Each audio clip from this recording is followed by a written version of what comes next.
जिस पति पर मैंने सबसे ज्यादा भरोसा किया, उसने अपनी बहन की झूठी बातों में आकर मुझे घर से निकाल दिया।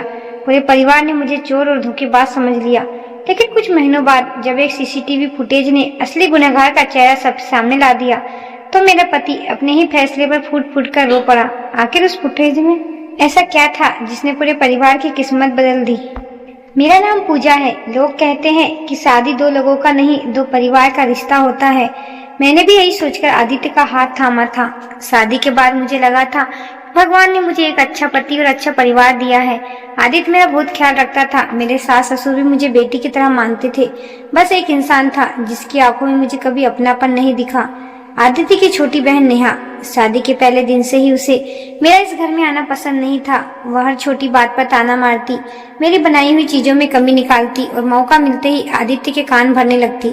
मैं हर बार सोचती कि समय के साथ सब ठीक हो जाएगा, इसलिए चुप रहती थी। लेकिन मुझे नहीं पता था कि मेरी यही चुप्पी एक दिन मेरी पूरी दुनिया उजाड़ देगी। शादी के लगभग 1 साल बाद ससुर जी की तबीयत अचानक बिगड़ गई। अस्पताल में भर्ती करना पड़ा। इलाज पर बहुत पैसा खर्च हो रहा था। उसी दौरान नेहा रोज आदित्य से कहने लगी, भैया पापा की सारी बचत खत्म हो जाएगी या घर बेच दो। वैसे भी पूजा के मायके वालों ने शादी में कुछ दिया नहीं था। इस घर का असली हक हमारा है। आदित्य हर बार उसे समझाता, लेकिन धीरे धीरे उसकी बातों का असर होने लगा। कुछ दिनों बाद नेहा ने नया खेल शुरू किया। उसने मेरे नाम से नकली मैसेज तैयार किए, जिनमें ऐसा दिखाया गया कि जैसे मैं अपने भाई से कह रही हूँ कि ससुराल का घर बिक जाए तो हमें भी हिस्सा मिल जाएगा। उसने वे मैसेज आदित्य को दिखा दिए। आदित्य ने बिना मुझे पूछे पर शक करना शुरू कर दिया। मैंने लाख समझाया कि मैंने ऐसा कोई संदेश नहीं भेजा, लेकिन वह हर बार कहता, मेरी बहन मुझसे झूठ नहीं बोल सकती। उसने यह शब्द मेरे दिल को हर दिन थोड़ा थोड़ा तोड़ रहे थे। एक शाम अस्पताल से लौटते समय आदित्य ने अचानक गाड़ी रोक दी और बोला, आज सच सच बता दो, क्या तुमने अपने भाई से घर बेचने की बात की थी? मैंने उसकी आंखों में देखकर कहा, अगर तुम मुझ पर भरोसा नहीं करते तो मेरे किसी जवाब का कोई मतलब नहीं रहेगा। मेरी बात सुनकर वह और गुस्सा हो गया और उसी रात नेहा ने पूरे परिवार के सामने रोने का नाटक किया। उसने कहा कि उसने मुझे अलमारी से घर के कागज निकालते हुए देखा है। सास ससुर भी घबरा गए। मैं बार बार कहती रही कि मैंने कुछ नहीं किया, लेकिन किसी ने मेरी बात नहीं सुनी। अगले दिन आदित्य ने बिना कोई सबूत देखे अलमारी की तलाशी ली। हैरानी की बात यह थी कि घर के असली कागज सचमुच गायब थे। मुझे समझ ही नहीं आया कि यह सब कैसे हुआ। नेहा तुरंत चिल्लाई, देखा भैया, मैंने पहले ही कहा था, पूजा ने ही कागज चुराए हैं। आदित्य का गुस्सा 7वें आसमान पर पहुंच गया। उसे सबके सामने मेरा हाथ पकड़कर कहा, जिस औरत ने मेरे परिवार के साथ धोखा किया उसके लिए इस घर पर कोई जगह नहीं है। उसने मेरा सामान बाहर फेंक दिया। मैं रोती रही, गिड़गिड़ाती रही, लेकिन उसने एक बार भी मेरी बात नहीं सुनी। जाते जाते नेहा ने मेरे कान में धीरे से कहा, आज से यह घर सिर्फ मेरा है, तुम कभी वापस नहीं आओगी। मैं खाली हाथ घर से निकल गई। मेरे पास न रहने की जगह थी, न पैसे और न ही कोई सहारा। लेकिन मुझे बिल्कुल अंदाजा नहीं था कि जिस घर के कागज चोरी होने का इल्जाम मुझ पर लगाया गया था, वही कागज कुछ दिनों बाद ऐसी जगह मिलने वाले थे जहाँ उनका मिलना नेहा की पूरी साजिश दुनिया के सामने खोल देता। घर से निकलने के बाद मेरी पूरी दुनिया उजड़ गई। रात में मंदिर के बरामदे में बैठकर काटी। सुबह अपने मायके पहुंची तो वहां भी हालत अच्छे नहीं है। पिताजी का देहांत 2 साल पहले हो चुका था और माँ पहले से ही बीमार रहती थी। मैंने उन्हें अपनी तकलीफ नहीं बताई, बस इतना कहा कि कुछ दिनों के लिए उनके पास रहना चाहती हूँ। माँ मेरी आंखें देखकर सब समझ गई थी, लेकिन उन्होंने कोई सवाल नहीं किया। उधर आदित्य के घर में नेहा धीरे धीरे पूरे घर पर अपना कब्जा जमाने लगी। वह हर बात में दखल देने लगी। ससुर जी अस्पताल से लौट आए थे, लेकिन उनकी तबीयत पहले जैसी नहीं थी। एक दिन उन्होंने आदित्य से कहा, बेटा, मुझे नहीं लगता पूजा ऐसा कर सकती है। तूने उससे एक बार भी सच जानने की कोशिश नहीं की। लेकिन आदित्य ने गुस्से में जवाब दिया, पापा, मैंने अपनी आंखों से सबूत देखे हैं। अब इस बारे में कोई बात नहीं होगी। यह सुनकर ससुर जी चुप हो गए, लेकिन उनके मन में कहीं न कहीं मेरी बेगुनाही का विश्वास अभी भी जिंदा था। इधर मैंने अपने आंसू पोंछे और एक छोटी सी सिलाई सेंटर में नौकरी शुरू कर दी। दिन रात मेहनत करके मैं अपनी माँ का इलाज कराने लगी। धीरे धीरे मेरी जिंदगी पटरी पर आने लगी। तभी एक दिन मेरे पास एक अनजान नंबर से फोन आया। दूसरी तरफ से घबराई हुई आवाज आई, क्या आप पूजा जी बोल रही हो? मैं आपके ससुर जी के पुराने वकील गिरीश मेहरा बोल रहा हूँ। मुझे आपसे तुरंत मिलना है। मैं हैरान रह गई। अगले दिन मैंने उससे मिलने पहुंची। उन्होंने मुझे एक पुरानी फाइल दिखाई और कहा, तुम्हारे घर के असली कागज चोरी नहीं हुए थे, उन्हें जानबूझकर बैंक के पुराने लाकर से निकाला गया था। मैंने घबराकर पूछा, लेकिन यह कैसे हो सकता है? उस लाकर की चाबी तो घर में ही थी। गिरीश जी ने धीमी आवाज में कहा, यही तो सबसे बड़ा राज है। जिस दिन तुम पर चोरी का आरोप लगा उसी दिन बैंक के सीसीटीवी में एक लड़की रिकॉर्ड हुई थी। उसमें नकली हस्ताक्षर करके लॉकर खोला था। मेरा दिल जोर से धड़कने लगा। मैंने पूछा, क्या आपने उसका चेहरा देखा? गिरीश जी ने अपने बैंक से एक फोटो निकालकर फोटो देखते ही मेरे पैरों तले जमीन खिसक गई। वो लड़की कोई और नहीं, नेहा थी। मेरे आंखों में आंसू निकल पड़े। इतने दिनों से जिस इल्जाम का बोझ मैं उठाती रही उसका असली गुनहगार सामने था। लेकिन गिरीश जी यही नहीं रुके। उन्होंने कहा, अभी पूरी बात बाकी है। नेहा ने सिर्फ कागज नहीं निकाले थे, उसने उन्हें एक बिल्डर को बेचने की डील भी कर ली थी। अगर यह सौदा पूरा हो जाता तो तुम्हारे ससुर का पुश्तैनी घर हमेशा के लिए किसी और का हो जाता। मेरी सांसें जैसे रुक गई। तभी गिरीश जी ने एक पेन ड्राइव मेरी तरफ बढ़ाई और बोली, इसमें बैंक की सीसीटीवी फुटेज है।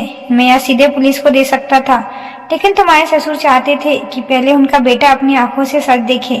उन्होंने बहुत देर से सही, लेकिन अब उन्हें अपनी गलती का एहसास होने लगा है। मैं अभी कुछ सोच ही रही थी कि तभी गिरीश जी का फोन बजा। उन्होंने कॉल उठाई और अचानक उनका चेहरा सफेद पड़ गया।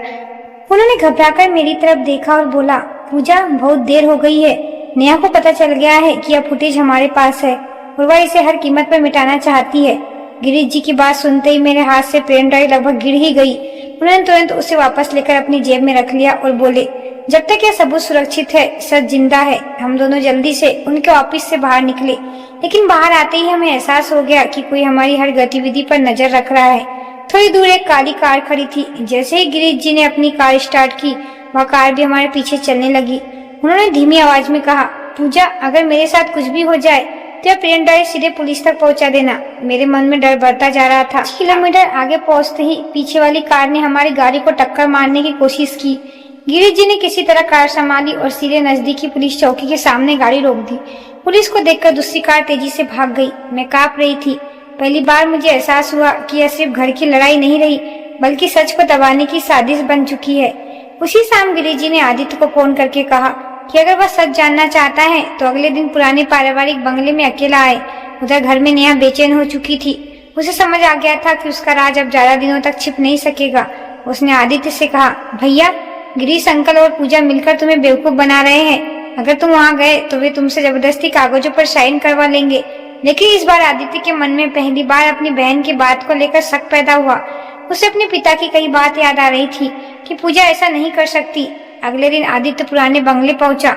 वहां मैं, गिरीश जी और मेरे ससुर पहले से मौजूद थे। आदित्य के आते ही गिरीश जी ने बिना कुछ कहे टीवी पर बैंक की सीसीटीवी फुटेज चला दी। वीडियो में साफ दिखाई दे रहा था कि नेहा नकली हस्ताक्षर करके लॉकर खोल रही है, फिर वही फाइल अपने बैग में रखकर बाहर निकल रही है। फुटेज खत्म होते ही आदित्य के हाथ कांपने लगे। उसकी आंखों से आंसू निकल आए। उसने मेरी तरफ देखा, लेकिन शर्म के कारण उसकी नजर झुक गई। तभी मेरे ससुर ने एक और फाइल उसके सामने रख दी। उसमें बिल्डर के साथ नेहा के एग्रीमेंट की कॉपी, एडवांस पेमेंट की रसीद और उसके बैंक खाते का विवरण था। अब किसी शक की कोई गुंजाइश ही नहीं बची थी। आदित्य ने सिर पकड़ लिया। वह बार बार सिर्फ एक ही बात कह रहा था, मैंने क्या कर दिया? मैंने अपनी पत्नी की जिंदगी बर्बाद कर दी। तभी अचानक बंगले का दरवाजा जोर से खुला। नेहा गुस्से से अंदर आई। उसके हाथ में पेट्रोल से भरी बोतल थी। उसने चीखते हुए कहा, अगर यह सबूत बाहर गए तो मैं इस पूरे बंगले में आग लगा दूंगी। न सबूत बचेगा, न कोई सच साबित होगा। पूरे कमरे में हड़पक मच गई। आदित्य धीरे धीरे अपनी बहन की तरफ बढ़ा और बोला, नेहा, बस कर, अब बहुत हो चुका। लेकिन नेहा की आंखों में अब सिर्फ लालच और डर था। उसने कांपते हाथों से माचिस की तीली जला दी। उसी पल मुझे समझ आ गया कि अगले कुछ सेकंड में सिर्फ हमारा घर ही नहीं, कई जिंदगी भी जल सकती है। नेहा के हाथ से जलती हुई तीली देखकर पूरे कमरे में चीख पुकार मच गई। उसने बिना एक पल गवाए पेट्रोल फर्श पर फेंक दिया। तभी आदित्य बिजली की तरह उसकी तरफ दौड़ा और उसके हाथ से माचिस छीन ली। जलती हुई तीली नीचे गिरी, लेकिन उससे पहले ही गिरीश जी ने अपने पैर से उसे कुचल दिया। कुछ ही सेकंड में बहुत बड़ा हादसा टल गया। नेहा घबराकर पीछे हटने लगी, लेकिन पुलिस पहले ही बंगले के बाहर पहुंच चुकी थी। दरअसल गिरीश जी ने पहले ही खतरे की आशंका से पुलिस को सूचना दे दी थी। पुलिस अंदर आई और नेहा को रोक लिया। पहले तो वह खुद को बेगुनाह बताती रही, लेकिन जब उसके सामने बैंक के सीसीटीवी फुटेज, बिल्डर के साथ किए गए समझौते, कागज और बैंक ट्रांजैक्शन की पूरी जानकारी रखी गई तो उसके चेहरे का रंग उड़ गया। उसने कुछ देर तक चुप रहने की कोशिश की, लेकिन आखिरकार रोते हुए बोली, हाँ, मैंने ही सब किया था। मुझे हमेशा लगता था कि भैया शादी के बाद बदल गए हैं। पहले हर बात मेरी होती थी, लेकिन पूजा के आने बाद मुझे लगा कि इस घर में मेरी जगह खत्म हो गई है।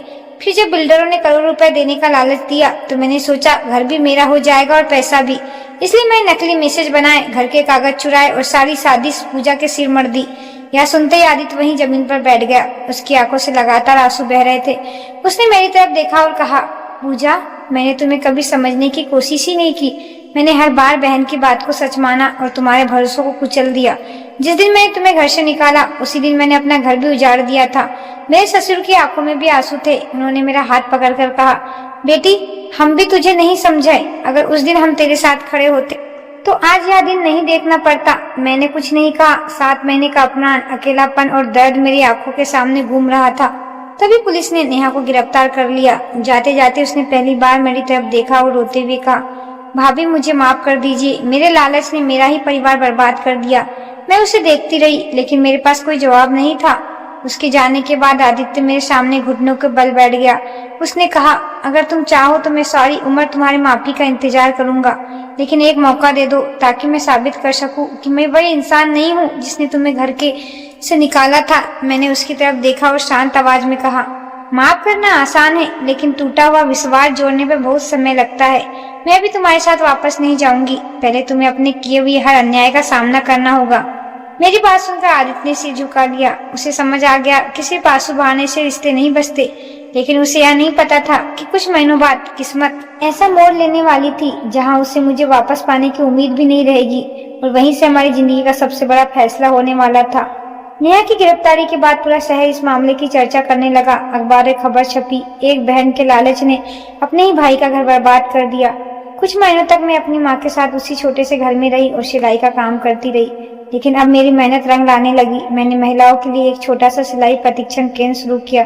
धीरे धीरे वहाँ दर्जनों महिला जुड़ गई। जो औरत कभी दूसरों के घर में काम करती थी वे अपने पैरों पर खड़ी होने लगी। मेरी पहचान अब सिर्फ किसी की पत्नी के रूप में नहीं बल्कि एक सफल और सम्मानित महिला के रूप में होने लगी। उधर आदित्य की दुनिया पूरी तरह बदल चुकी थी। वह रोज अपने पिता के साथ अस्पताल जाता, घर संभालता और हर उस जगह जाता जहाँ कभी उसके साथ खड़ी रहती थी। हर चीजें उसे मेरी याद दिलाती थी।